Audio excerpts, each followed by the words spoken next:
Bonjour à tous et bienvenue à ceux qui nous rejoignent sur la chaîne de podcast Centulia.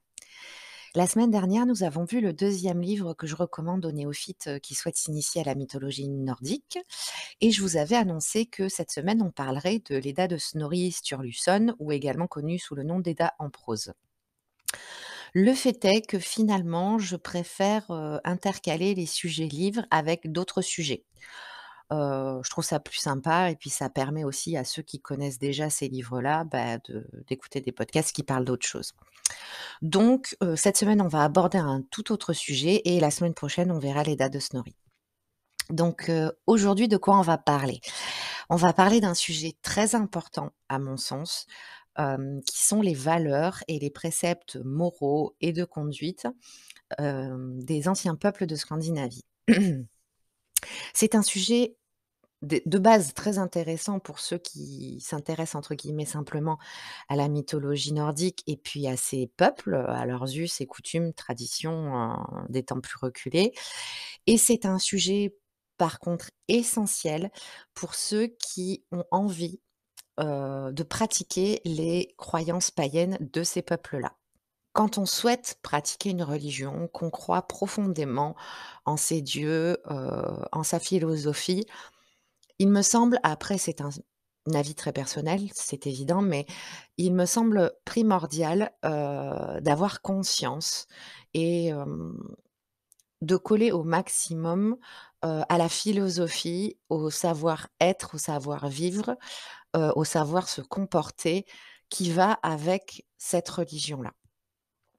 Par exemple, si les croyances des peuples hindous vous portent, quelle que soit la raison pour laquelle, ces croyances-là vous intéresseraient, que vous soyez d'origine, indienne ou non, peu importe. Là, je vous renvoie au premier podcast de la chaîne, à savoir, «Suis-je légitime à croire ou ne pas croire?» Je vous la fais courte, la réponse est: «Vous êtes légitime». Voilà, hein? Donc pour revenir sur mon exemple, si, la culture hindoue vous porte, que, vous êtes profondément vous sentez profondément proche de ces divinités et de ces croyances, vous n'allez plus manger de vache. Parce que la vache est un animal sacré pour les hindous, un animal d'une importance primordiale, qui est profondément respecté et du coup, vous allez arrêter de manger du bœuf. Parce que ça serait complètement contraire à ces croyances si vous continuez, de vous nourrir en mangeant de la viande de bœuf.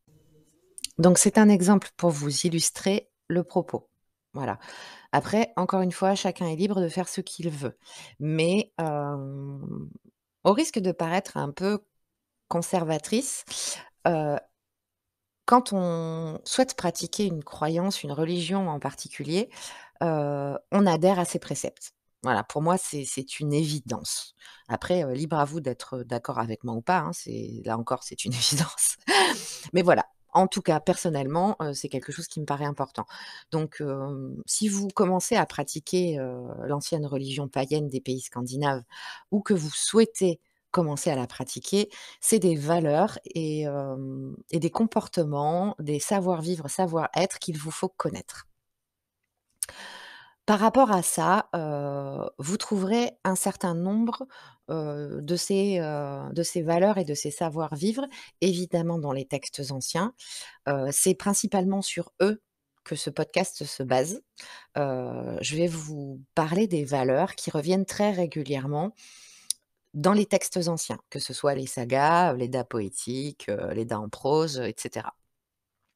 Et vous avez aussi un livre, alors c'est le seul à ma connaissance en France, qui aborde vraiment, le sujet sous l'angle nouvelle croyance et renouveau de la croyance païenne des peuples scandinaves, mise au goût du jour, un peu, si on peut dire ça comme ça. C'est le guide pratique de l'Asatru que vous allez trouver aux éditions Danaë, qui est un label, de l'éditeur, Alliance Magique.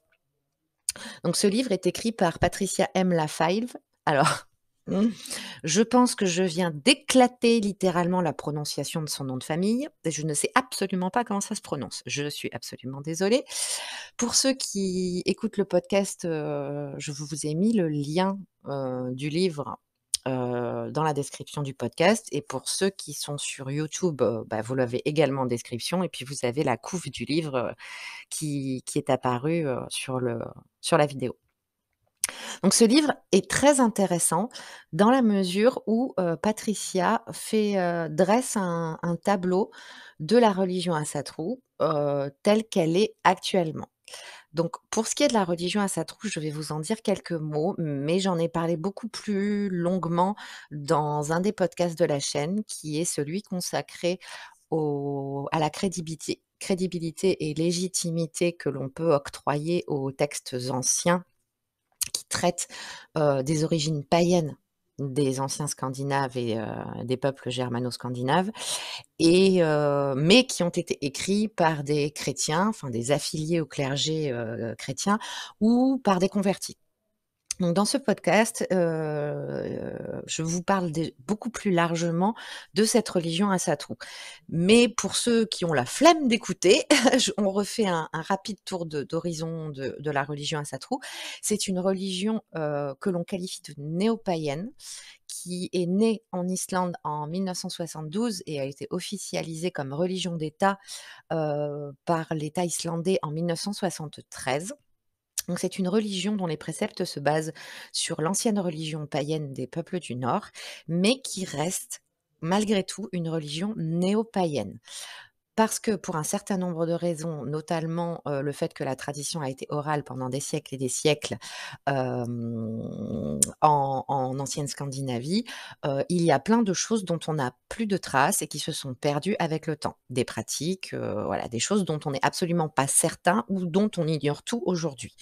Donc c'est une religion qui se base au maximum sur les textes anciens, mais qui a ajouté un certain nombre de concepts récents et néo-païens. Mais malgré cela, c'est un livre, donc le guide pratique de la Satrou, qui est extrêmement intéressant parce qu'il va vous expliquer pas mal de choses. Il va reprendre un certain nombre des valeurs dont je vais vous parler aujourd'hui et il va vous faire un tour d'horizon, sur, si vous avez envie de vivre dans cette religion aujourd'hui, comment est-ce que vous pouvez faire?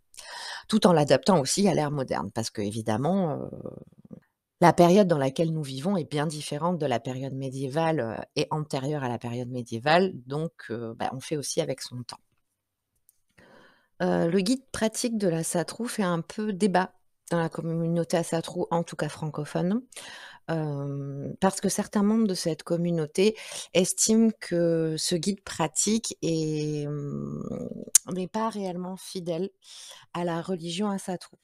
Alors, il faut savoir que l'auteur, donc Patricia, dont je vais éviter d'écorcher le nom violemment une deuxième fois, n'est-ce pas? Est une auteure, américaine. Donc c'est un livre qui a été traduit pour et par les éditions Danaë, en fait. Donc à la base, c'est un livre, américain, donc en anglais. Donc on y relate la pratique Asatru à la mode américaine. Et pour la communauté francophone Asatru, certains estiment qu'il y a des dérives, très américanisées, qui sont assez éloignées de la véritable religion Asatru. Je ne m'exprimerai pas sur le sujet. Ça vous fait une belle jambe, hein? Non, ce que je veux dire par là, c'est que là encore, on en revient à, libre à chacun, de prendre ce qui lui parle et ce qui lui parle pas, de décider de s'en tenir uniquement aux textes sacrés ou pas, ou de laisser rentrer un peu de néopaganisme dans sa religion ou pas, et ainsi de suite. Je me permettrai simplement de rappeler, comme on en a discuté par rapport à la Satrou juste avant et comme on en a parlé dans le podcast dédié à la crédibilité et légitimité des anciens textes, que la Satrou est une religion qu'il faut considérer comme reconstitutionniste et néo-païenne.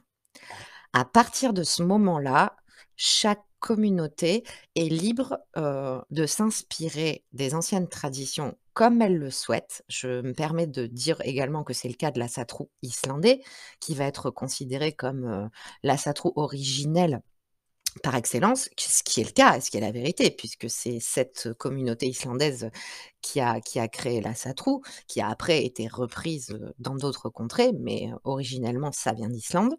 Hem, mais c'est aussi leur cas. Voilà, partant du principe qu'il y a énormément de choses qui ont été perdues au fil des siècles, dont on n'a pas de preuve de l'existence, dont on n'a plus de traces du tout ou des traces, parcellaires et morcelées, ou des dits alors ça, on en reparlera également, mais le premier écrit, sur les Germains, germano-scandinaves, les peuples germano-scandinaves, qui nous soit parvenu à ce jour est un texte de Tacite qui s'appelle la Germanie et qui date du 1er siècle EC. Mais il y a aussi une énorme polémique sur ce livre. Certains historiens et auteurs estiment que Tacite n'a jamais foutu un pied en Germanie et que donc il s'est basé sur son livre sur les oui-dire, des voyageurs, des marchands, des gens qu'il a rencontrés, au fil du temps. Heu, D'autres disent qu'il a été dans une partie de la Germanie, mais très rapidement. D'autres prônent qu'il sait parfaitement de quoi il parle. Au final, bah, si personne va demander à Tacite directement, là aussi c'est pareil, c'est compliqué, de discerner le vrai du faux. Vous allez encore vous retrouver ça je vous ai bien averti là-dessus et je continuerai de le faire dans les différents podcasts de cette chaîne. Vous allez vous retrouver régulièrement confrontés à devoir prendre parti. Est-ce que vous avez envie de croire à telle ou telle hypothèse? Est-ce que vous avez envie de croire à tel ou tel argument? Et la religion à sa trou en fait partie. Donc ce livre-là divise la communauté parce que, certains y trouvent totalement leur compte, certains le trouvent extrêmement intéressant. Il a aidé je connais pas mal de gens qu'il a aidé, à vraiment entre guillemets, «dédramatiser» la religion à Satoru qui paraît, comme la mythologie scandinave, tellement compliquée d'abord qu'on n'ose pas trop s'y aventurer pour certains. Bah, du coup, ce bouquin a permis, bah, d'ouvrir la porte à ces personnes-là qui du coup se sont permis de la pousser alors qu'avant ils n'osaient pas. Donc rien que pour ça, franchement, mais c'est un super livre. Maintenant, il est aussi décrié par une partie de cette communauté, bah, parce que voilà, c'est vrai qu'il y a des choses qui sont américanisées et puis, il y en a qui estiment que, voilà, c'est on plonge un peu trop dans le néopaganisme sur certaines choses. Sauf que voilà, encore une fois, c'est sans compter que la Satrou est une religion néo-païenne, reconstitutionniste et qu'il s'agit de ne pas l'oublier.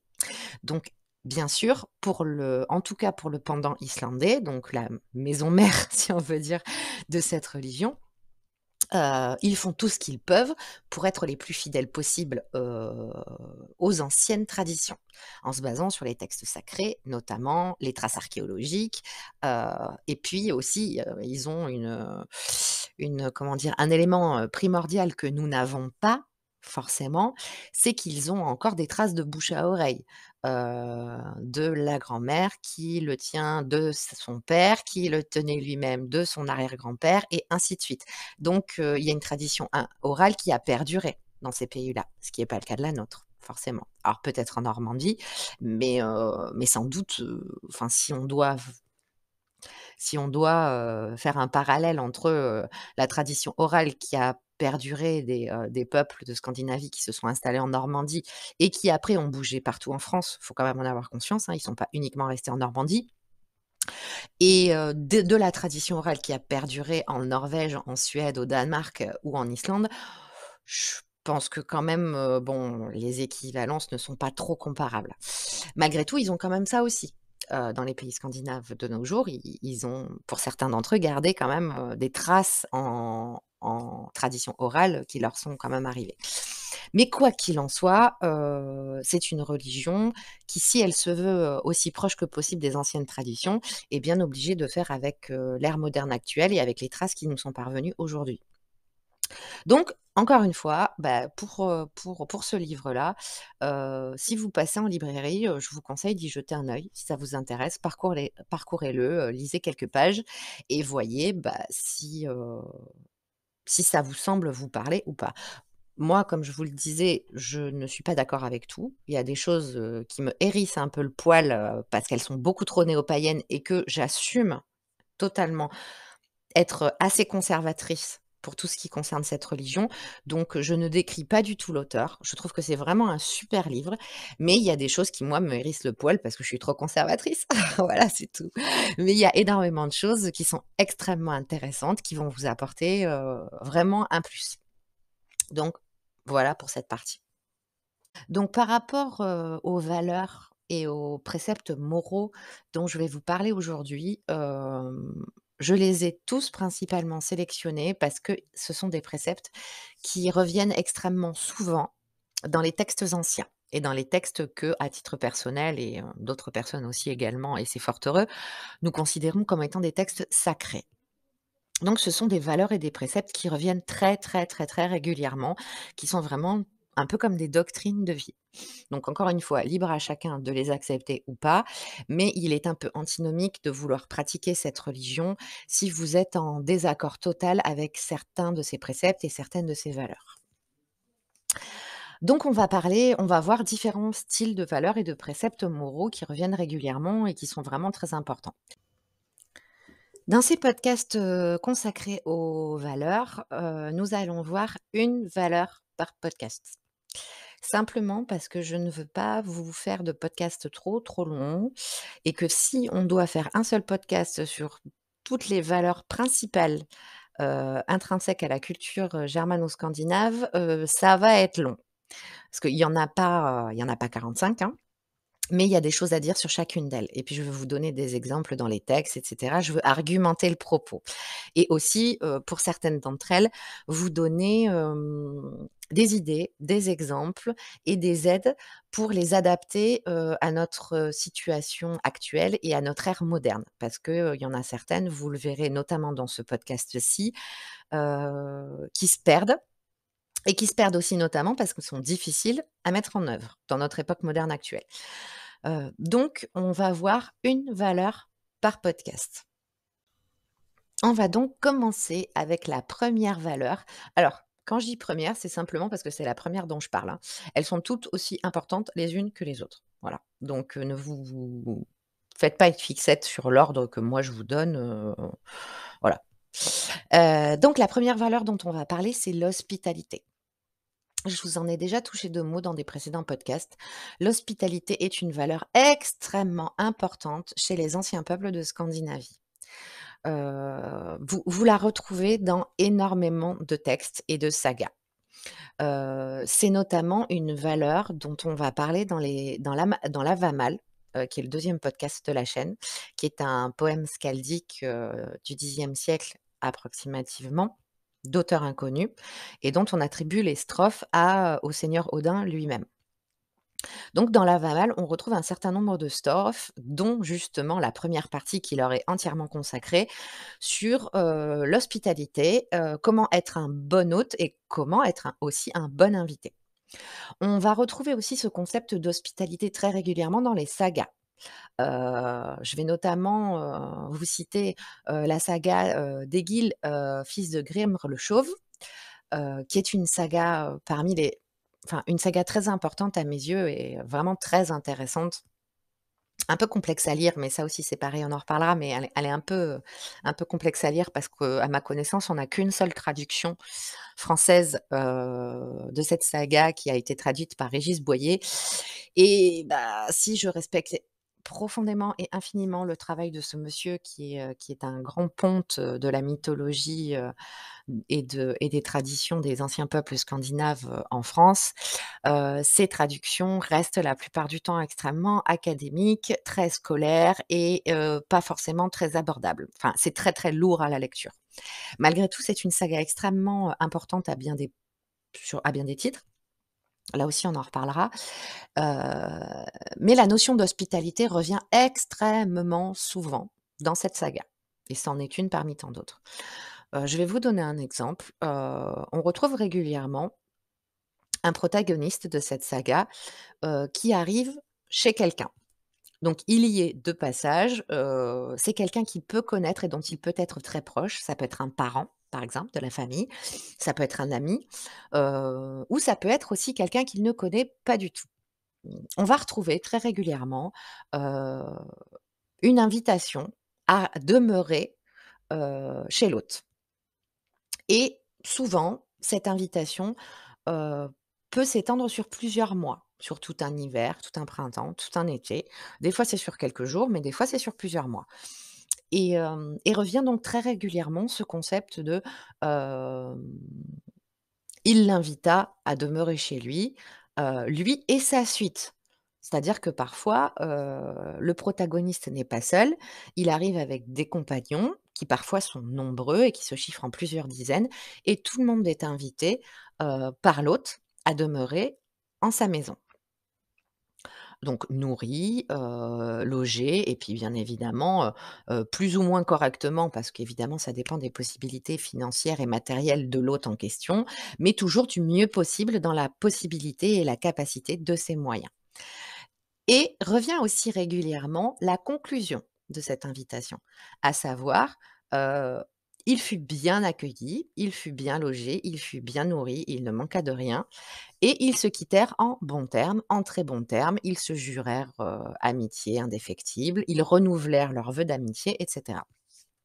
Donc en fait, l'hospitalité, faire preuve d'hospitalité a aussi un effet positif collatéral de renforcer une amitié, la plupart du temps.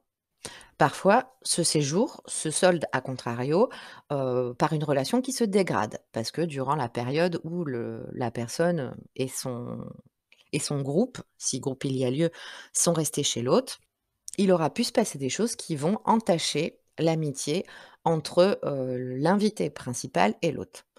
Et là, pour le coup, on en revient à la VAMAL, qui donne un certain nombre de conseils, de préceptes à respecter quand on est hôte et quand on est invité.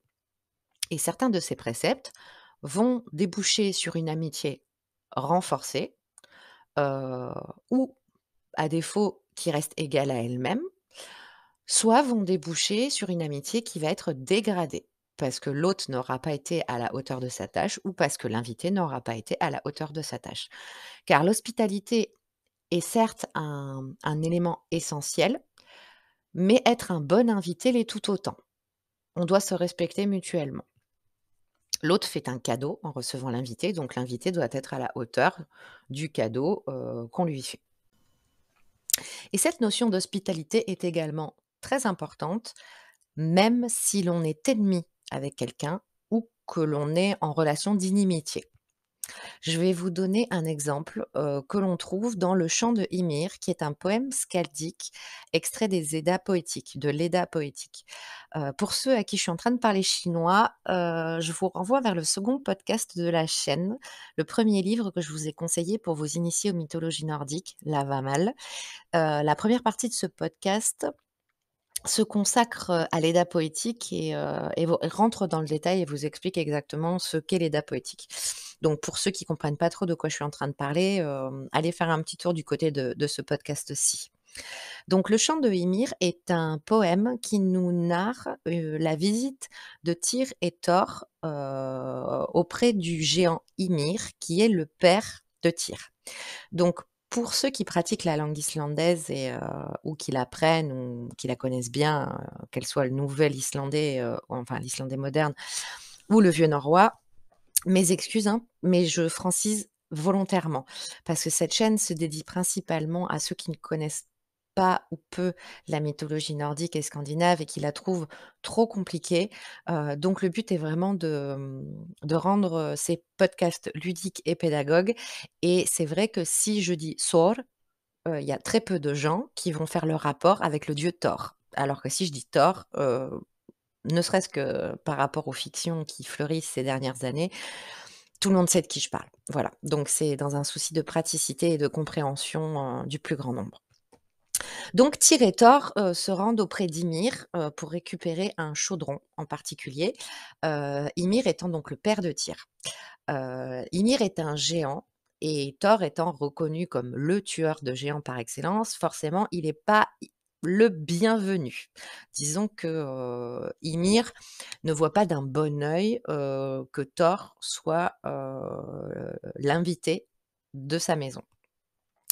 Sauf que, les règles de l'hospitalité sont ce qu'elles sont et sont primordiales, même pour les géants et même pour les dieux et même considérant un ennemi juré. Donc, Ymir va, décapiter 3 bœufs et va faire cuire 3 bœufs en l'honneur, de ses 2 invités qui sont son propre fils Tyr et son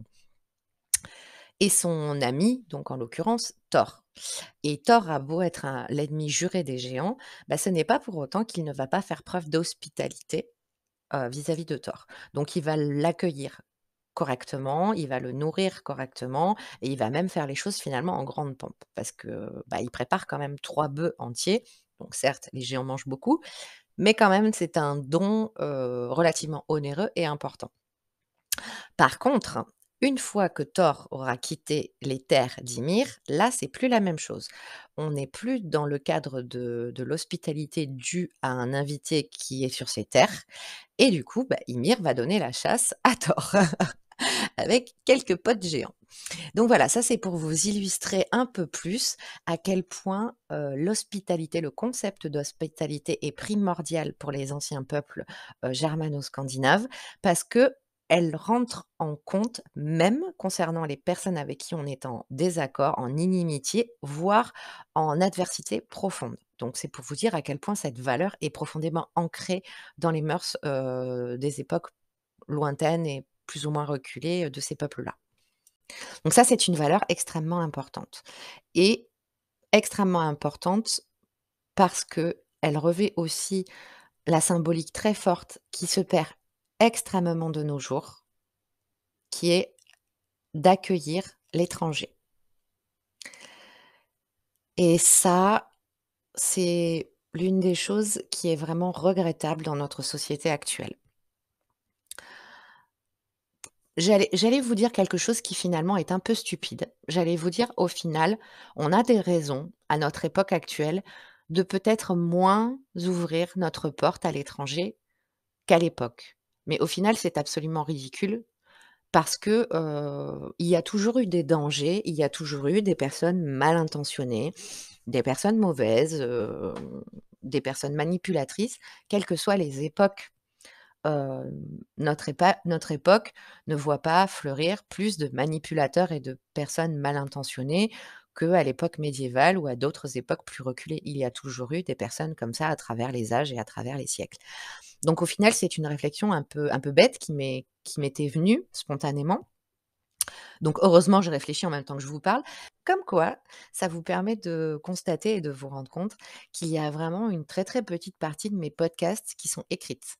Bon, c'est une petite parenthèse, mais la majorité de ce que je vous raconte et de ce que je vous dis, dans mes podcasts, est totalement spontané. C'est pour ça que parfois, bah, comme à l'instant présent, vous avez une réflexion qui me vient, que je vous partage et que je vous partage en me disant: «Au final, vous voyez, j'allais vous dire ça, mais non et voilà pourquoi j'en suis arrivée à un non». C'est pas une bonne réflexion à vous partager. Parenthèse fermée. Vous avez manqué mes parenthèses, hein, avouez. Bref! Donc du coup, je me perds dans le fil de ce que j'étais en train de dire. Ah bah, c'est malin. Voilà, ça, c'est aussi le mauvais côté de la spontanéité. Donc on ouvre sa porte à l'étranger et c'est vrai qu'on le fait beaucoup moins et encore une fois, je peux le comprendre parce que ça dépend aussi de notre situation. Les femmes seules, par exemple, forcément, ne vont pas être très enclins à ouvrir leurs portes aux étrangers. La femme seule avec des enfants ne va pas non plus, vouloir mettre ses enfants en danger.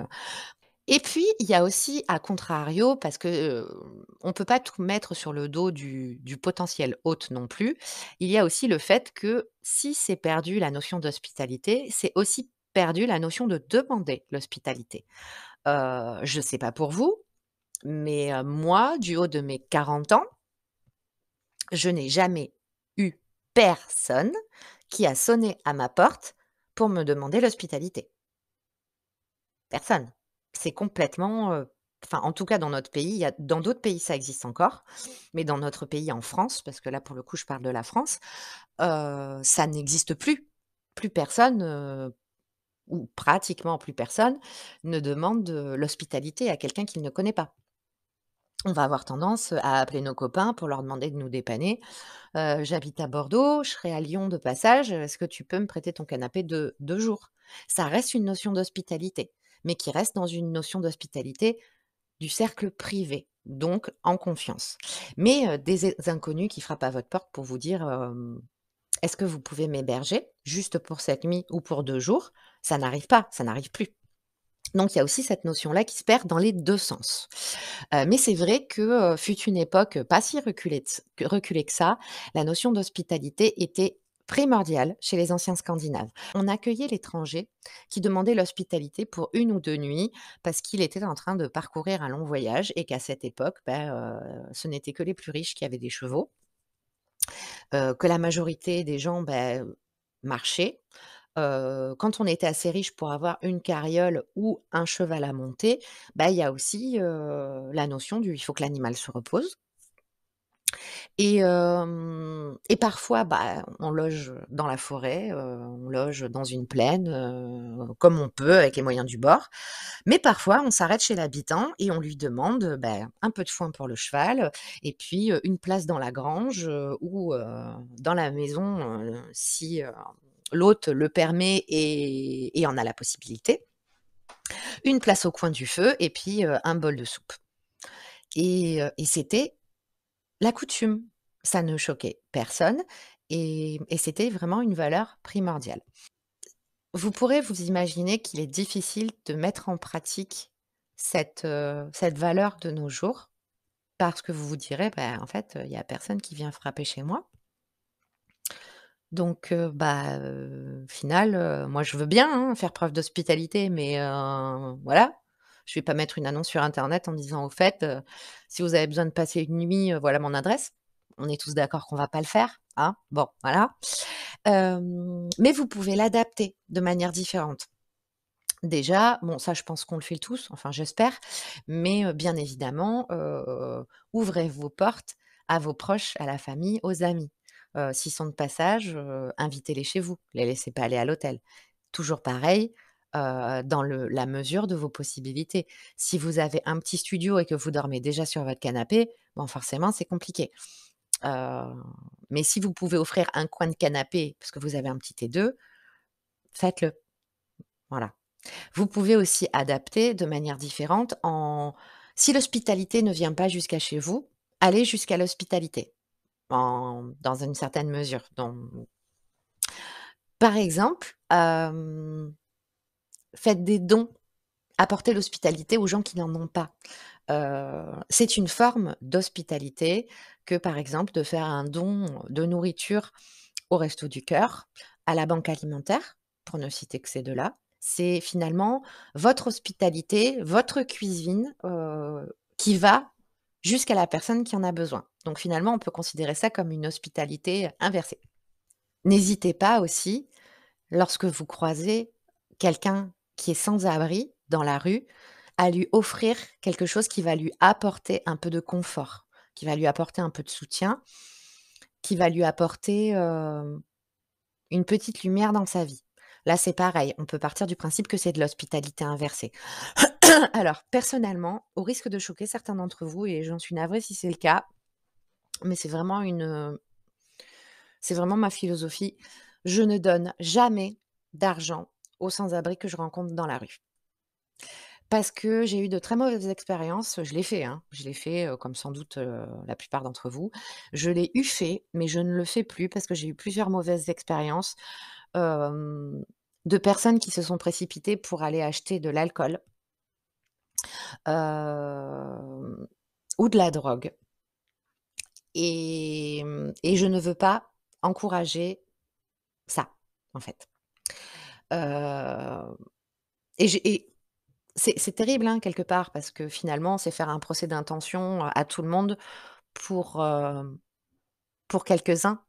Mais si je dois donner de l'argent, je préfère donner de l'argent à des associations et des organisations en qui j'ai confiance, comme des associations de quartier qui vont proposer des repas chauds, des endroits pour dormir, des endroits pour se doucher ou qui vont leur proposer des services, pour les aider à se remettre le pied à l'étrier pour, réintégrer, la société. Comme par exemple, les aider à trouver du travail, les aider à se former, pourquoi pas apprendre à lire et à écrire pour les plus démunis, d'entre eux.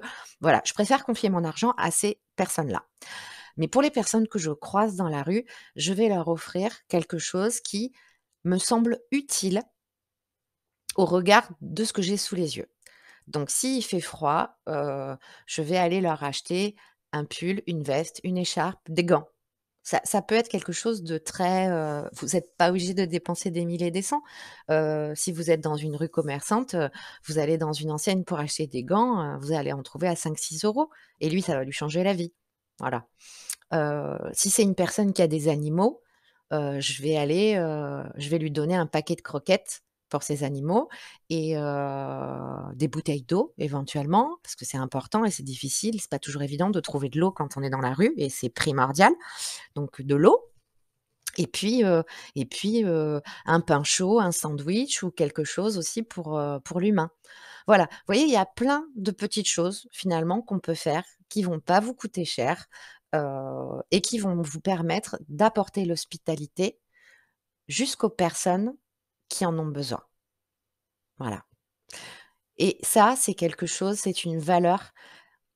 Quelque part, c'est terrible, hein, parce que là, je vous la prône comme, c'est une valeur intrinsèque des peuples scandinaves. Ce qui est vrai, ce qui est vrai, parce que quand vous lirez, ou si vous avez lu des sagas, Lavamal et d'autres textes comme ça anciens, cette notion d'hospitalité est omniprésente. Donc c'est vrai, mais finalement, ça devrait être une valeur que tous les peuples du monde devraient partager et bien entendu, ce n'est pas l'apanage unique des peuples scandinaves. Il y a plein d'autres contrées dans le monde de traditions qui ont ou qui sont encore très attachées à la notion d'hospitalité et fort heureusement, sinon ça serait vraiment inquiétant. Mais en l'occurrence, là, voilà, je nous parlons des différentes valeurs des peuples scandinaves, hem et celle-ci en fait intrinsèquement partie. C'est quelque chose de vraiment très important. Je vous remercie beaucoup d'avoir suivi ce podcast. J'espère qu'il vous aura intéressé, qu'il vous aura donné envie peut-être d'intégrer un peu plus d'hospitalité, dans votre vie quotidienne et je vais vous rajouter une petite chose, ne soyez pas trop dur avec vous-même. Je sais que quand on écoute, ou quand on lit, des sujets comme celui que j'ai abordé aujourd'hui, l'hospitalité, on peut se retrouver à culpabiliser et à faire preuve d'un jugement un peu sévère, se concernant. Parce que, bah, on peut se remettre en question et se dire, «Punaise, en fait, je donne pas assez à mon prochain, je ne fais pas preuve d'assez d'hospitalité». Je trouve ça bien que vous vous remettiez en question. Il faut tous qu'on se remette en question pour beaucoup de choses et très souvent. Ça fait partie de notre évolution. Il faut se remettre en question. Mais ne soyez pas trop dur avec vous-même parce que on peut avoir, chacun d'entre nous, des vies compliquées, des vies à 100 à l'heure et sans pour autant manquer d'empathie, manquer de bienveillance ou de compassion envers autrui. On peut effectivement délaisser certaines valeurs, pas intentionnellement, mais parce que, notre vie fait que, bah, tout simplement, on n'y pense pas. Donc ne soyez pas trop sévère avec vous-même, avancez. Si vous avez le sentiment que, bah, vous avez des efforts à faire à ce niveau-là et que vous pourriez faire un petit peu plus, sans que ça vous coûte beaucoup, bah, prenez en compte ça. Notez-le éventuellement dans un petit carnet. Faites-vous, un carnet de bonnes résolutions ou mettez-vous des post-it pour vous faire penser à, donner, 2 ou 3 fois par an à la banque alimentaire ou peu importe l'action que vous ferez. Ou, ça peut aussi passer par inviter un ami ou inviter un parent à venir séjourner quelques jours ou une nuit chez vous. Ça aussi, c'est de l'hospitalité et puis ça vous permet de vous retrouver avec les gens que vous aimez. Donc ne soyez vraiment pas trop dur avec vous-même. On est tous imparfaits et l'important, c'est de se remettre en question et d'avancer. Voilà, donc soyez quand même honnête envers vous-même, mais restez indulgent et ne vous jugez pas trop sévèrement. Je vous remercie donc d'avoir écouté ce podcast. Je vous donne rendez-vous la semaine prochaine et surtout prenez soin de vous et portez-vous bien. À bientôt.